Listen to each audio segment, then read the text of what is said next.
이제 로마서 2장 마지막 부분에 이르렀습니다. 다시 한번 우리가 1장, 2장을 정리하면 로마서는 우리에게 복음을 전할 때 먼저 나쁜 소식, 그리고 우리에게 슬픈 소식을 먼저 전하고 있습니다. 온 세상이 하나님의 진노 가운데 처해 있다. 그것이 1장의 주제입니다.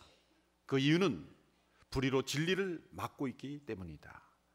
하나님을 알 수 있는 것이 분명히 이 자연 만물과 우리 안에 하나님께서 우리의 본성 가운데 넣어주신 양심, 하나님이 주신 계시로 말미암아 하나님을 분명히 알 수 있고 하나님을 영광스럽게 해함에도 불구하고 하나님께 영광 올려드리지 않고 감사하지도 않고 오히려 우상을 섬기는, 하나님의 영광을 썩어질 우상과 동물의 형상으로 바꾸어버린 인간의 모습, 이 짧은 문장 안에 온 인류의 역사의 죄를 간단하게 요약을 하셨죠. 그로 말미암아 하나님의 진노가 온 세상에 가득합니다. 그것이 1장의 주제였습니다. 그 진노는 진노에서 머물지 않고 그 진노가 실행되는, 진노가 표출되는 것이 바로 하나님의 심판입니다. 2장의 주제이죠. 진노의 끝은 하나님의 심판입니다. 그러나 하나님의 심판은 공의로운 심판이요, 진리대로 행하는 심판이요, 우리에게 행위를 따라 행하는 심판이요, 또 하나님께서 각 민족과 각 사람에게 주시는 계시대로 행하는 심판입니다. 율법을 주신 유대인들에게는 율법을 기준으로 심판할 것이요, 율법을 받지 않은 이방인들은 이방인들의 합당한 계시대로, 그래서 율법 없이 살아갔던 사람들은 율법 외에 하나님께서 주신 계시를 따라, 그래서 어제 말씀의 본성 속에 하나님의 율법의 요구를 넣어주셨다. 무슨 때로 인간의 도덕적인 윤리적인 요구일 수도 있습니다. 어떤 절대적 윤리를 향하여 나아가는 인간의 윤리성, 도덕성, 그 자체가 인간에게 기준이 된다는 것이죠. 하나님은 율법 없는 자에게는 율법 없는 자와 같이 심판하시고 율법 있는 자에게는 율법 있는 자로서 심판하시는, 각 사람에게 주시는 계시대로 심판하신다는 것입니다. 그러므로 핑계치 못할 것입니다. 또 하나님은 외모로 사람을 취함으로 외형적인 것으로 사람을 판단하지 않고 그 마음의 은밀한 동기까지, 그 마음의 생각까지 하나님은 판단하십니다. 그러므로 우리의 생각과 우리의 동기는 하나님 앞에서 행위인 것입니다. 우리가 꼭 몸으로 행하지 않았다 할지라도 우리의 마음의 은밀한 동기와 생각과 사상까지도 하나님 보실 때는 행위인 것입니다. 그러므로 우리의 마음의 모든 은밀한 것까지 심판하시는 그 하나님의 심판 앞에서 자유를 짜는 한 사람도 없다는 것입니다. 그럼에도 불구하고 이런 하나님의 심판에 대해서 나만큼은 이 하나님의 진노와 심판에서 해당되는 사람이 아니라고 주장할 사람이 틀림없이 있을 것을 아셨다는 거죠. 두 부류의 사람들이 존재합니다. 첫째는 도덕적으로 다른 사람보다 더 탁월하게 뛰어난 도덕 윤리의 삶을 사는 사람, 그래서 다른 사람을 판단할 수 있을 정도의 그런 도덕적인 삶을 사는 사람들, 법 없이도 살아갈 수 있다고 생각하는 그런 사람들. 그래서 저 사람이 하나님의 심판을 받는다고 한다면 누가 설 수 있겠느냐라고 말할 수 있는 그런 사람까지도 하나님의 심판이 대상이 된다는 거예요. 그 예가 욥이라고 말씀드렸습니다. 동방의 의인이라고 말할 수 있는, 모든 사람들에게 존경받던, 이 고대 근동 시대에 법 없이도 살 수 있다는 한 사람을 뽑으라면 욥일 것입니다. 그렇지만 그의 고난이 불어닥치고 그리고 시련이 불어닥치고 인간의 많은 간섭이 주어졌을 때 그의 마음속에 숨겨졌던 죄가 드러나기 시작했습니다. 그 욥기 주제는 고난을 통해서 하나님을 알아가는 것이기도 하지만 한편으로는 욥이 죄인이었다면 이 세상에 죄인이 아닌 사람은 없다, 그렇게도 해석할 수가 있는 거죠.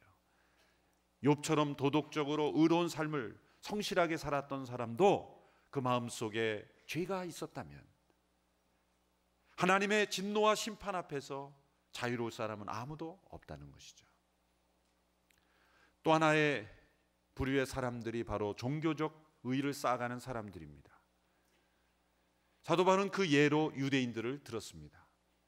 그 유대인을 미워했기 때문이 아니라 자신이 유대인이었고 그가 설명할 수 있는, 가장 정확하게 설명할 수 있는 것이 유대인이었기 때문에 그는 유대인을 예로 들어서 단지 유대인뿐만 아니라 하나의 인간들의 만들어낸 종교적 체계, 종교인으로서 다른 사람보다 우월하다고 생각하고, 그리고 나는 이런 종교 생활을 하고 있기 때문에 하나님의 심판으로부터 자유로울 것이라고 생각하는 그런 사람들의 문제를 지적했습니다.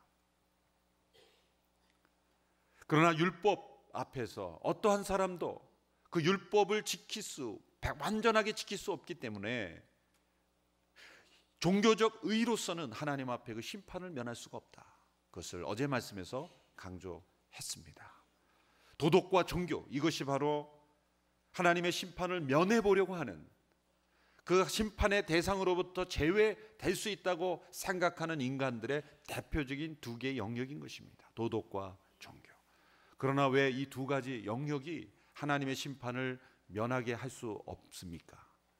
어떤 도덕이든지 어떤 윤리든지 어떤 종교든지 한 시대의 문화를 벗어날 수가 없기 때문입니다.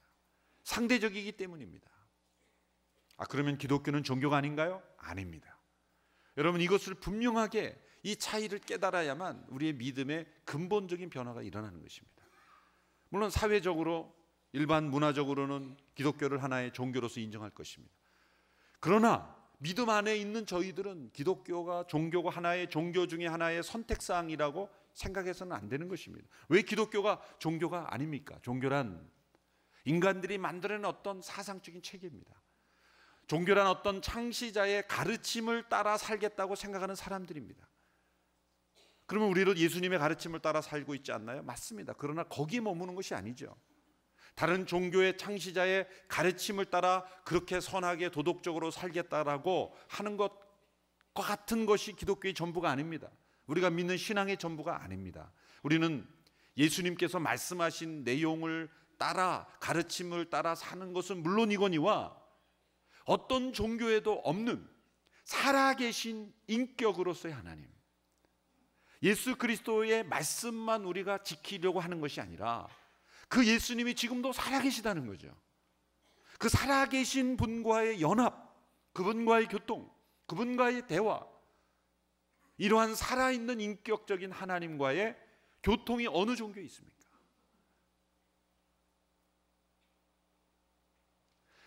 다른 종교와 차별화된 하나님의 계시, 살아계신 하나님, 그로서의 예수 그리스도가 우리의 신앙의 중심에 있는 것입니다. 예수님은 기독교를 창시한다고 말씀하지 않으셨습니다. 내가 곧 길이요 진리요 생명이라고 말씀하셨습니다. 그러므로 살아계신 하나님과의 관계, 모든 종교의 원리는 보험의 원리와 같다고 말씀드린 적이 있습니다. 보험은 내가 맡긴 돈을 나중에 일정한 법칙에 따라 찾는 것입니다. 맡긴 것이 없이 내가 무슨 문제가 생겼을 때 그 보상을 달라 그러면 누가 줄 수 있겠습니까?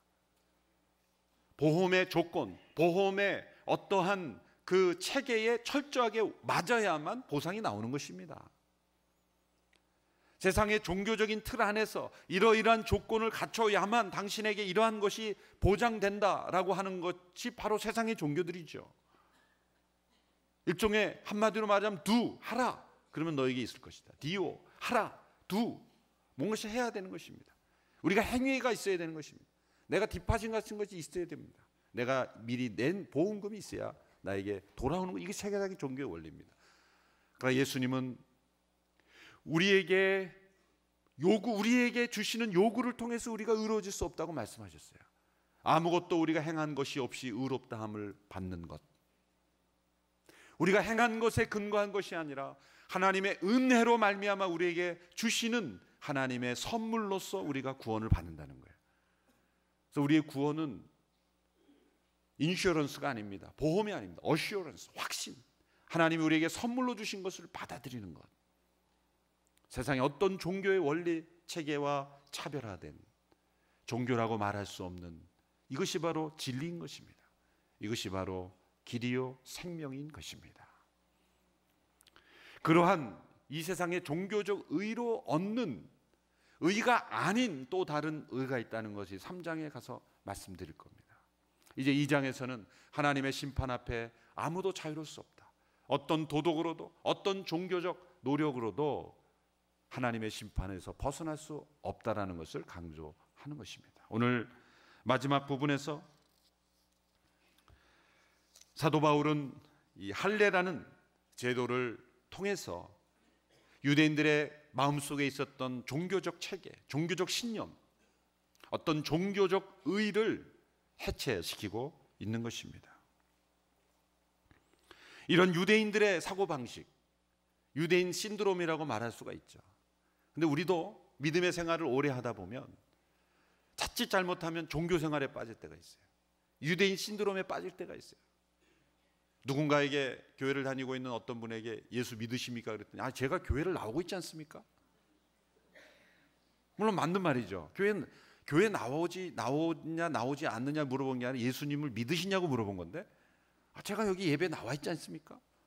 예수 믿으십니까? 어떤 분이 저희 아버님이 장로님이십니다. 아니 예수를 믿느냐고요? 저희 아버님이 목사님이십니다. 예수 믿느냐고요? 그랬더니 저희 집안에 교회 다니지 않는 사람 한 사람도 없습니다. 예수 믿느냐고요? 계속 추궁하면 불안해서 근데 제가 예수는 안 믿는 것 같습니다. 이 종교적 체계 안에 문화 속에 사로잡혀 있으면 내가 예수 믿는 것으로 착각할 때가 많습니다. 빌리 그레이엄 목사님이 이런 말을 했습니다. 내가 구원받는 것은 수십만 명을 주님 앞에 인도했기 때문이 아니라 내가 죄인이기 때문이다. 정확한 복음을 알고 계신 분이죠. 교회에서 수십 년간 봉사했기 때문에 구원받는다면 그건 종교입니다. 수십 년 봉사했기 때문에 구원받는 것이 아니라 하나님의 진노 앞에 있는 죄인이기 때문에 구원받는 것입니다. 그리고 예수 그리스도의 은혜 때문에 구원받는 것입니다. 우리가 행한 어떤 종교적 의로움이 하나님의 심판의 대상에서 제외할 수가 없는 거죠. 그러나 우리의 봉사와 헌신과 교회의 모든 그러한 생활은 열매이고 감사의 내용이고 신앙의 고백이어야 하는 것입니다. 그 순서가 뒤바뀌는 순간 우리는 종교적 의로움에 빠질 수가 있는 거죠. 그것이 바리새인들의 문제였습니다. 유대인들의 문제였습니다.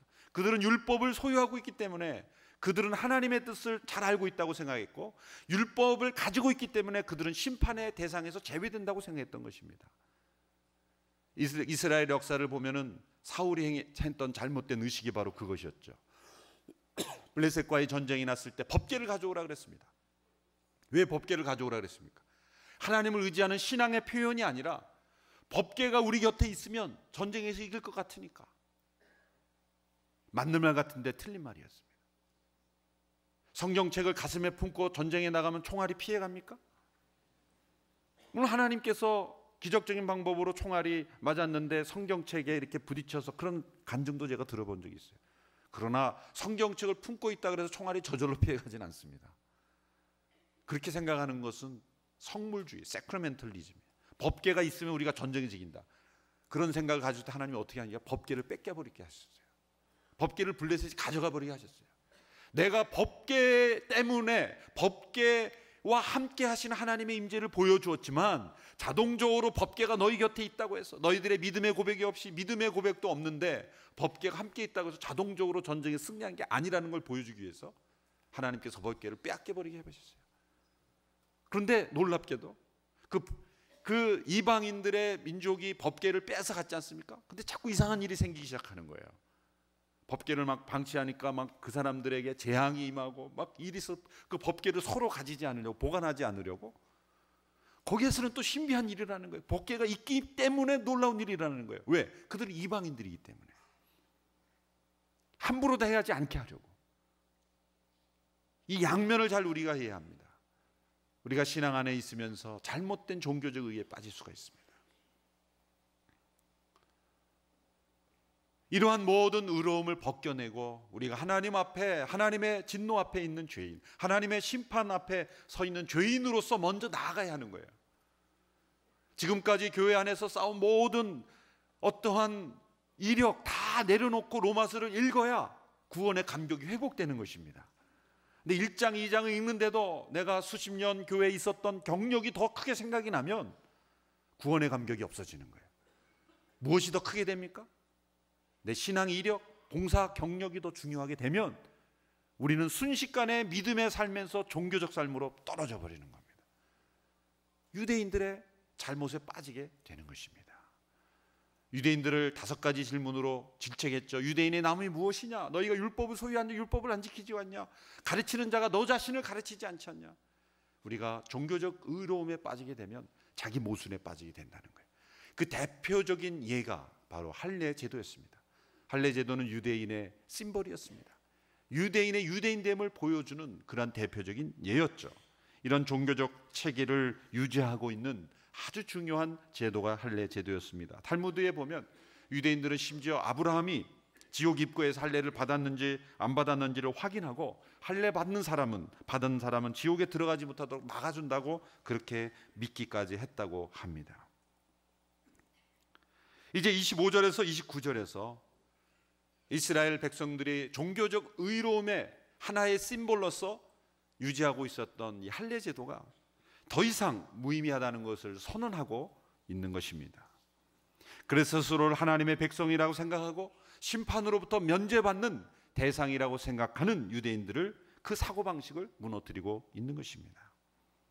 그 유대인들의 사고방식에는, 그들의 생각 속에는 할례를 받으면 영원한 하나님의 백성으로 남는다는 고정관념이 있었던 것입니다. 이것은 할례를 하라고 하시는 그런 하나님의 뜻을 오해한 것입니다. 오늘 본문에 보십시오. 오늘 본문 25절 26절을 함께 읽겠습니다. 시작. 그대가 율법을 행하면 할례는 가치가 있습니다. 그러나 그대가 율법을 어기면 그대의 할례는 무할례와 같습니다.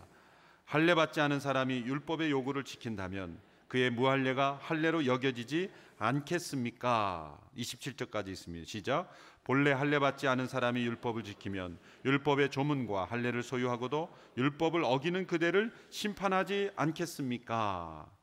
만일 할례를 받았다 할지라도 1장에 나타난 그 죄들, 여러 가지 죄의 리스트들이 있는데 할례를 받았다 할지라도 그 죄 중 하나라도 적용이 되면 그 할례는 무할례와 같는 것이다. 할례 받지 않은 것과 똑같은 것이다.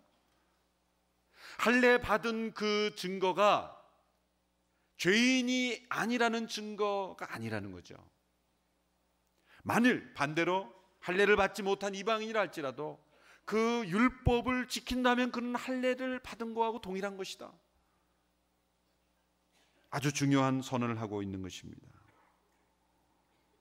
할례 받지 아니한 이방인들도 하나님의 심판으로 구원받는 하나님의 백성이 될 수 있으나 동시에 할례 받은 유대인이라 할지라도 율법 앞에 죄인이면 하나님의 심판의 대상이다. 유대인들의 사고방식을 무너뜨리는 충격적인 선언을 하고 있는 것입니다. 왜 그렇다면 유대인들이 이렇게 할례를 중요하게 됐습니까? 하나님께서 믿음의 조상 아브라함, 이스라엘의 조상인 이 아브라함에게 할례를 제일 먼저 명하셨죠. 창세기 17장 11절부터 13절 간단하게 할례의 역사에 대해서 간단하게 요약을 해보겠습니다. 제가 읽어보겠습니다. 너희는 포피를 베어 할례를 행하여라. 이것이 나와 너희 사이에 맺은 언약의 표시가 될 것이다. 집에서 태어난 사람이든 내 자손이 아닌 이방 사람에게 돈 주고 산 사람이든 상관없이 대대로 너희 가운데 모든 남자아이는 태어난 지 8일 만에 할례를 받아야 한다. 내 집에서 태어난 사람이든 돈 주고 산 사람이든 다 할례를 받아야 한다. 그렇게 해야 내 언약이 너희 몸에 영원한 언약으로 새겨질 것이다. 몸에 남성의 그런 성기의 일부를 포피를 베어 할례를 행하는 이 의식, 이것은 이스라엘에만 있었던 것은 아닙니다. 당시 애굽을 비롯한 그런 이스라엘 주변 나라 고대 근동에 흔히 행해졌던 관습이었습니다. 하나님께서 당시 어떤 문화로 해지던 그런 제도를 하나님과의 관계의 표시로 하나님이 채택하신 것입니다. 왜냐하면 사람들은 언어와 문화를 통해서만 이해할 수 있기 때문입니다. 문화적 관습을 사용하신 것입니다. 그런데 다른 민족의 할례와 다른 점이 있었습니다. 다른 민족의 경우에는 성인이 되는 의식으로 행했지만 이스라엘 민족은 태어난 지 8일 만에 행했다는 것입니다. 이 할례를 남자에게만 행하도록 한 것은 당시 문화에서 남자의 신체를 기억하는 표시로 사용했다라는 그러한 문화적 개념 때문에 그랬던 것입니다. 히브리어 남성을 의미하는 단어가 자카르라는 단어인데 히브리어로 자카르라는 단어, 기억하다라는 단어도 같은 단어입니다. 그 원이 같습니다. 그러므로 남자만 했겠지만 남자만이 아니라 모든 백성들의 이 남자가 대표성을 가지고 이 할례를 행했던 것입니다. 언약의 표시를 몸에 새김으로 인해서 그 언약을 잊지 않도록 하는 일종의 방법이 의식이었던 것입니다. 여호수아 시대에 보면은 하나님께서 가나안 정복 전쟁을 시작하기 전에 할례를 행하라고 하죠. 시점을 보면 할례를 행하지 않아야 되는 시점입니다.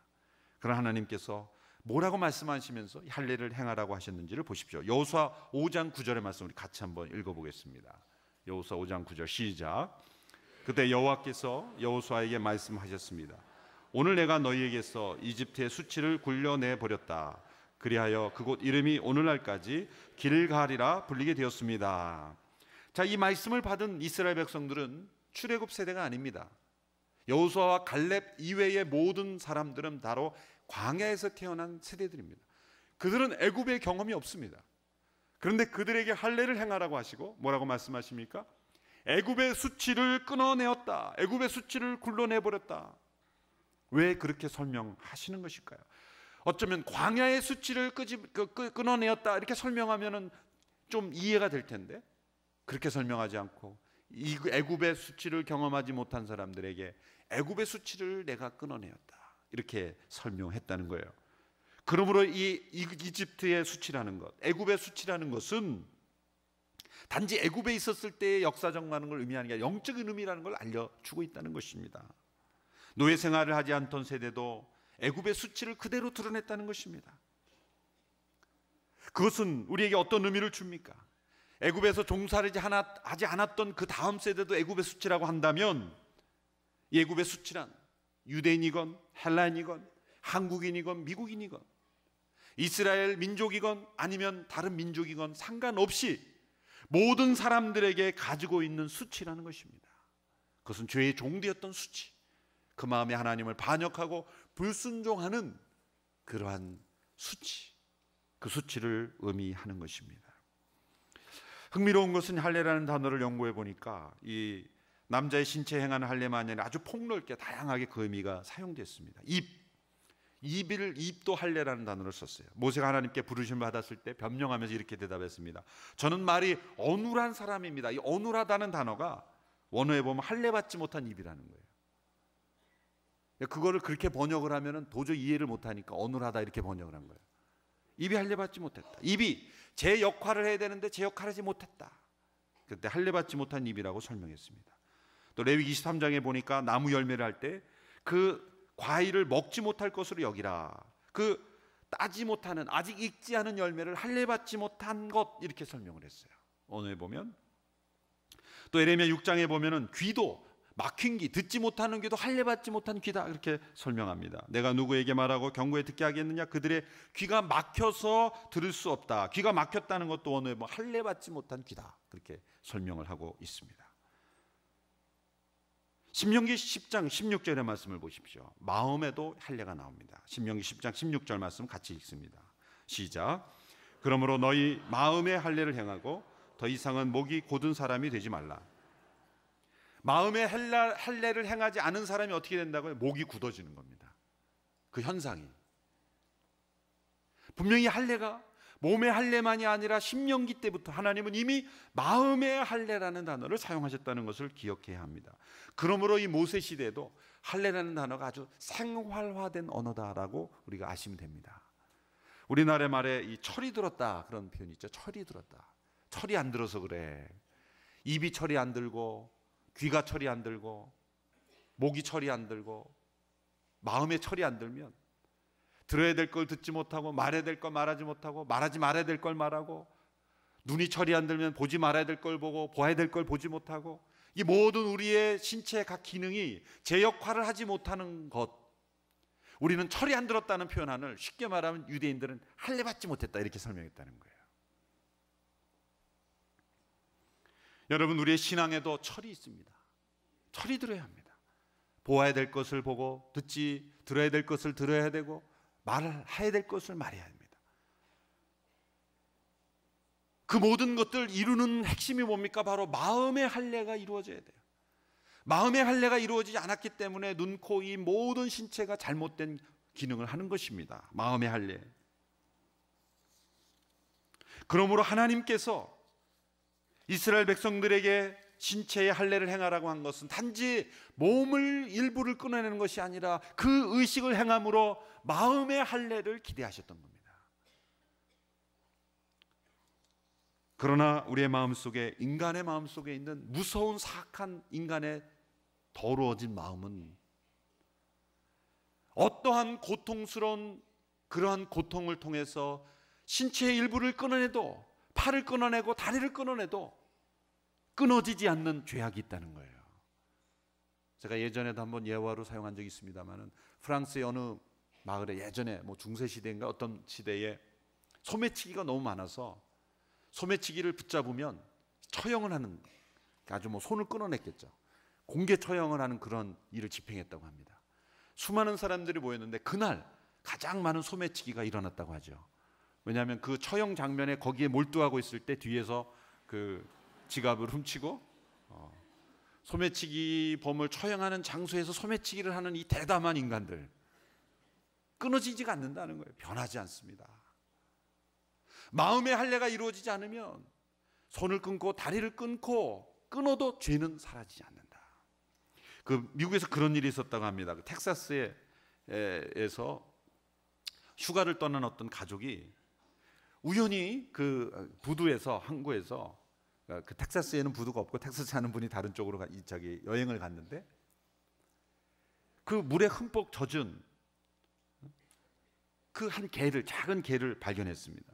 그래서 개 주인을 찾지 못해서 그 아이들이 개를 좋아해가지고 그 졸라서 이제 부모님을 졸라서 개를 집으로 가져왔다는 거예요. 그래서 개를 깨끗이 씻고 예쁜 옷을 입히고 단장을 했습니다. 그래서 그 작은 개에게 음식과 물을 주고, 또 그 집에 또 이 동물들을 좋아하다 보니까 애완 고양이들이 몇 마리 있었나 봐요. 그래서 같이 놔두고 외출을 했는데 그날 저녁 집에 돌아오니까 고양이들이 다 죽어 있는 거예요. 다 죽어 있는 거예요. 깜짝 놀랐죠. 그래서 원인을 파악해 보니까 범인이 새로 들어온 그 작은 개였던 거예요. 다음 날 이제 이 개를 데리고 동물병원에 갔죠. 수의사에게 갔더니 놀라운 사실을 알려줬는데, 수의사가 뭐라 그러냐면 이 개는 개가 아니라 아프리카의 쥐입니다. 큰 쥐가 개로 착각을 했던 거예요. 그래서 저도 이걸 읽고, 고양이를 잡는 쥐도 있구나. 고양이를 잡는 쥐가 있구나. 아마 그 모든 쥐의 원한을 한꺼번에 그 쥐가 갚았지 않나, 그런 생각을 하는데, 그렇게 쥐가 커서 마치 작은 개처럼, 좀 못생겼지만 개로 착각을 할 정도였다는 거예요. 제가 말씀드리려고 하는 게 쥐가 고양이를 잡아먹는다, 이걸 말씀드리는 게 아니라, 아무리 깨끗이 씻고 예쁜 옷을 입혀도 쥐는 쥐지 개가 아니라는 거죠. 우리 마음속에 엄청난 아프리카 쥐가 같은 쥐가 있어요. 우리 마음속에. 내 마음속에 이 무서운, 아무리 씻고 씻어도 깨끗해져, 아무리 도덕적으로, 윤리적으로, 종교적으로 노력을 해도 걸레는 아무리 빨아도 걸레입니다. 걸레가 갑자기 행주가 될 수 없어요. 연탄을 몇 번을 닦아야 연탄이 하얘집니까? 연탄은 태워버려야 하얘지는 것입니다. 아무리 닦고도 씻어지지 않는, 아무리 예쁘게 포장을 해도, 예쁜 옷을 입어도 우리 마음속에 아프리카 쥐와 같은 무서운 그런 죄의 본능이 있다는 거예요. 그건 어떻게 해야 됩니까? 그 가족이 아프리카 쥐를 어떻게 했겠어요? 다시는 그러지 말라고 가르쳤겠습니까? 우리 집에서 살려면 지켜야 될 법칙 7가지를 가르쳤겠습니까? 아닙니다. 내버리고 죽이는 것이죠. 끊어내야 하는 것입니다. 이것이 마음의 할례인 것입니다. 이 마음의 할례를 받아야 온 마음으로 하나님을 사랑할 수 있게 되는 것입니다. 신명기 30장 6절의 말씀 같이 읽겠습니다. 시작. 너희 하나님 여호와께서 너희 마음과 너희 자손들의 마음의 할례를 베푸시고 너희가 그분을 너희 온 마음과 온 영혼으로 사랑하게 하셔서 너희를 살게 하실 것이다. 이 마음의 할례를 하나님은 신명기에서 많이 강조하셨어요. 이 마음의 할례를 행해야 온 마음으로 하나님을 사랑할 수 있다는 것입니다. 또 하나님께서는 몸의 할례만 의지하고 몸의 할례를 받았으면 우리는 다 되었다라고 생각하는 이스라엘의 종교적 의로움을 깨트리기 위해서 이런 말씀을 주셨어요. 멸망의 원인을 몸의 할례만 받고 마음의 할례를 받지 않았기 때문이라고 하시는 말씀이 있어요. 에레미야 9장 25절 26절의 말씀, 할례라는 단어를 잘 살펴보시면서 함께 읽겠습니다. 시작. 여호와의 말이다. 보라, 그날이 오고 있다. 내가 몸에만 할례를 받은 사람을 모두 처벌할 것이다. 이집트, 유다, 에돔, 암몬의 자손, 모압, 그리고 멀리 광야에 사는 모든 사람들을 처벌할 것이다. 이는 이 모든 민족들이 할례 받지 못했고 이스라엘 온 집 또한 마음의 할례를 받지 못했기 때문이다. 분명히 나옵니다.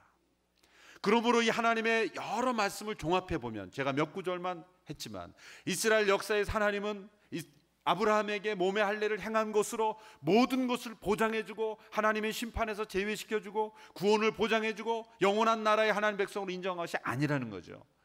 그것은 하나의 의식, 하나의 일부였던 것입니다. 그것이 목표하는 것은 바로 마음의 할례였다는 거예요. 그러므로 몸의 할례만 의지하는 사람들을 모두 처벌할 것이다, 이렇게 말씀하셨잖아요. 왜 이스라엘 백성들이 멸망했습니까? 몸의 할례를 안 받았기 때문입니까? 아니죠. 몸의 할례만 행했기 때문입니다. 그리고 그것을 하나님처럼 종교적 의로움으로 주장했기 때문에 하나님께서 마음의 할례를 행하지 않는 너희들을 내가 처벌할 것이다, 이렇게 하나님께서 경고하고 계신 것입니다. 이러한 배경을 토대로 해서 이제 28절 29절의 사도 바울의 이 말씀을 함께 읽어보십시오. 그러면 이해가 될 것입니다. 28절 29절 말씀 같이 읽겠습니다. 시작. 겉으로 유대 사람이라고 해서 참 유대 사람이 아니고 몸에 받은 할례가 참 할례가 아닙니다. 유대 사람이라야 참 유대 사람이며 문자화된 율법에 의해서가 아니라 성령으로 마음에 받은 할례가 참 할례입니다. 그 칭찬은 사람에게서가 아니라 하나님에게서 옵니다. 그러므로 이 바울의 이 고백은 바울이 새롭게 가져온 것이 아니라는 것입니다. 이것은 구약에 이미 하나님께서 할례를 생각하실 때부터 생각하셨던, 이스라엘 역사에서 그렇게 수많은 유대인들이 할례를 존중하고 지키려고 노력하고 8일만 되면 엄격하게 시행했던 할례, 그것이 그들의 종교적 의로움의 상징이었지만 그것이 아니라 마음의 할례가 진정한 할례이다. 진정한 유대인이 무엇이냐? 혈통과 민족으로 유대인이 진정한 유대인이 아니라 그 마음의 할례를 받은 영혼이 진정한 유대인이라는 것입니다. 그러면 유대인이라는 것은 단지 민족적인 유대인만을 의미하는 것이 아니라 먼저 선택을 받은 하나님의 백성들이 다 유대인인 것입니다. 그래서 갈라디아서 4장에 보면 더 잘 나오죠. 예수 그리스도를 주로 고백하는 사람들이 곧 아브라함의 후손이 된다는 것입니다. 진정한 이스라엘이 바로 하나님의 백성들이라는 거죠. 우리가 곧 마음의 할례를 받으면 우리가 유대인이요 참 이스라엘이 된다는 것입니다. 조금만 더 우리가 함께 5분만 더 살펴보면, 이 마음의 할례가 골로새서에 보면 세례로 이어집니다. 그럼 마음의 할례란 무엇입니까? 오늘 이 시대에 우리가 행하고 있는 의식의 하나로 생각하면 세례로 이어집니다. 골로새서 2장 11절 12절의 말씀을 함께 읽겠습니다. 시작. 그리스도 안에서 여러분은 육신의 몸을 벗어버리는 그리스도의 할례, 곧 손으로 하지 않은 할례를 받았습니다. 또한 여러분은 세례로 그리스도와 함께 장사됐고 죽은 사람들 가운데서 그리스도를 살리신 하나님의 능력을 믿음으로 그리스도 안에서 그리스도와 함께 다시 살아났습니다. 그리스도 안에서 우리가 받은 것을 설명합니다. 육신의 몸을 벗어버리는 그리스도의 할례를 설명하셨어요. 신명기에 나타난, 에레미야에 나타난 그 마음의 할례란 곧 그리스도의 할례다. 그것은 곧 세례다. 손으로 행하지 않은 할례. 그래서 구약시대의 할례가 신약시대의 세례로 넘어온 것을 의미하는 것이죠. 이 세례도 사실 문화적인 것입니다. 신약시대에 있었던 물로 씻는 그런 관습, 그 세례를 채택하신 것이죠. 예수님께 창설하신 것이 아니라 이미 신약시대에 물로 씻어 마음을 깨끗하게 하는 것을 의미하는 세례 예식이 있었던 것입니다. 이 세례 예식을 통해서 할례의 의미를 계속 설명해 주신 것입니다. 그러면 신약시대의 세례 의식을 통하여 물속에 들어갔다 나오면 사람 변화됩니까? 아닙니다. 똑같은 원리입니다. 여러분, 인도의 겐지즈강에 보면은 1년에 몇 차례 그 겐지즈강에 모여서 수많은 사람들이 물속에 들어왔다 나왔다 자신을 정결케 하죠. 가만히 보면은 들어갔다 나오면 몸이 더 더러워져요. 도저히 깨끗한, 왜? 위에서는 뭐 대소변 다 보고 목욕하고 그런 물인데 그 물에 들어갔다 나오면 정결해진다. 정결해집니까? 더 더러워지죠. 근데 왜 정결해진다고 말하죠? 생각 속에 그렇게 되는 거예요. 종교적 체계 속에 이 물에 들어갔다 나오면 정결한 것이다, 신의 저주를 받지 않는다는 그런 의식 속에 1년 동안 나에게 재앙이 없을 것이라는 의식이 만든 정결이지 실제 정결은 아닌 것입니다. 여기서 우리의 신약 시대에, 오늘 이 시대에 우리가 살고 있는 저희들도 구약의 이스라엘 백성들이 할례를 받으면 저절로 우리 하나님의 백성이고 심판을 받지 않는다라고 생각해서 조심스럽지만 물로 세례만 받으면 모든 것이 끝났어 라고 생각해서는 안 된다는 거예요. 이스라엘 백성들의 몸의 할례만 받고 마음의 할례를 받지 않는 사람들이 심판의 대상이 된 것처럼 형식적인 물뿌림의 세례 혹은 침례 혹은 세례, 형식적인 것으로, 그것으로 내가 의로워졌다라고 생각해서는 똑같이 유대인처럼 된다는 것입니다. 그러므로 진정한 마음의 세례가 있어야 되는 거예요. 우리에게는 이스라엘 백성들에게 마음의 할례가 있었던 것처럼 오늘 이 시대에는 마음의 세례, 그것이 바로 성령의 세례입니다. 성령의 세례. 예수님 말씀하셨어요. 나는 물로 세례 요한이 나는 물로 세례를 주지만 내 뒤에 오시는 성부는 성령으로 세례를 줄 것이다. 그리스도의 세례란, 그리스도의 할례란 무엇입니까? 우리가 그리스도의 몸의 한 일부가 되는 거예요. 성령 안에서 거듭나고 우리의 죄를 끊어내고 예수 그리스도와 함께 죽고 함께 살아나는 것, 이것이 세례입니다. 세례는 그리스도의 몸으로 들어가는 것입니다. 십자가를 체험하는 것입니다. 에스겔 36장 25절부터 27절까지를 읽고 마치겠습니다. 함께 에스겔 36장 같이 읽습니다. 시작. 내가 너희 위에 깨끗한 물을 뿌릴 것이니 너희는 깨끗해질 것이다. 내가 너희의 모든 더러움과 너희의 모든 우상들로부터 너희를 깨끗하게 할 것이다. 내가 너희에게 새로운 마음을 주고 너희 안에 새로운 영을 줄 것이다. 내가 너희 육신으로부터 돌과 같이 굳은 마음을 없애고 너희에게 살처럼 부드러운 마음을 줄 것이다. 그리고 내가 내 성령을 너희 안에 주어서 너희로 하여금 내 법령을 따르며 내 규례를 지키고 행하게 만들 것이다. 육신으로부터 돌과 같이 굳은 마음을 제거하고, 이것이 마음의 할례입니다. 그 일은 누가 하는가? 우리가 하는 게 아니에요. 성령님께서 하시는 거예요. 성령님께서 하시려면 뭐를 인정해야 돼요? 내가 하나님의 진노와 심판 가운데 있는 죄인이라는 걸 인정하고, 십자가의 그 은혜, 예수님께서 나를 대신하여 죽으셨다는 걸 믿는 그 순간 우리의 모든 육신이 그리스도와 함께 십자가에 못 박히게 되는 것, 로마서 6장에서 우리가 살펴보게 될 것입니다. 사도 바울은 처음부터 모든 것을 다 설명하고 있지 않아요. 이제 이 단계에서는 우리가 마음의 할례가 필요하다, 마음의 세례가 필요하다, 그것은 성령님의 능력으로만 가능하다, 여기까지만 알고 계속해서 새벽기도에 오시면 이제 다음 주, 그 다음 주에 이제 마음의 할례를 체험하는 로마서 8장의 놀라운 능력, 로마서 6장, 7장, 8장의 핵심적인 그 복음의 능력을 체험하게 될 줄로 믿습니다.